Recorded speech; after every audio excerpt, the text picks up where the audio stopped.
আল্লাহু আকবার। চট্টগ্রাম বিভাগের বিভিন্ন স্থানে বিএনপি চেয়ারপারসন ও 3বারের সাবেক প্রধানমন্ত্রী বেগম খালেদা জিয়ার গায়েবানা জানাজা ও দোয়া মাহফিল অনুষ্ঠিত হয়েছে। আজ বুধবার বিকেলে নগরীর জামায়াতুল ফালা জামে মসজিদ মাঠে অনুষ্ঠিত গায়েবানা জানাজায় বিএনপির নেতাকর্মী সহ বিভিন্ন রাজনৈতিক, সামাজিক ও ধর্মীয় সংগঠনের নেতৃবৃন্দ অংশ নেন।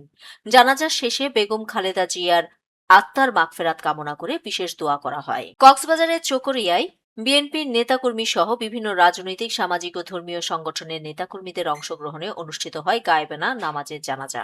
সাতকানিয়া সর্বস্তরের মানুষের ঢলে কেরানীরহাট এলাকা কার্যত জনসমুদ্রে পরিণত হয়। জানাজার ইমামতি করেন সাতকানিয়া মডেল মসজিদের খতিব মোহাম্মদ মিজানুর রহমান।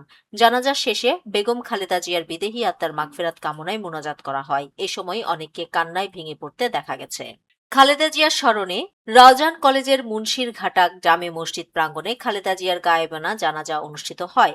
জানাজায় বিএনপির জাতীয় নির্বাহী কমিটির ভাইস চেয়ারম্যান গিয়াসউদ্দিন কাদের চৌধুরী সহ বিএনপি ও অঙ্গ সংগঠনের নেতাকর্মীরা অংশগ্রহণ করেন।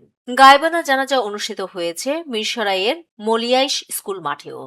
উপজেলার মিঠানালা ও মঘাদিয়া ইউনিয়ন বিএনপির যৌথ আয়োজনে এই জানাজা অনুষ্ঠিত হয়। রাঙ্গুনিয়া উপজেলার মোগলের হাট, শরফভাটা ও ইসলামপুরে গায়েবানা জানাজা অনুষ্ঠিত হয়। এতে বিএনপি, জামায়াতে ইসলামীর নেতাকর্মী সহ সাধারণ মানুষ অংশগ্রহণ করেন। এছাড়াও সাবেক প্রধানমন্ত্রী বেগম খালেদা জিয়ার গায়েবানা জানাজা খাগড়াছড়ির কেন্দ্রীয় ঈদগাহ মাঠে বাদ জোহর অনুষ্ঠিত হয়েছে। এ সময় মরহুমের আত্মার মাগফেরাত কামনা করে বিশেষ মোনাজাত করা হয়।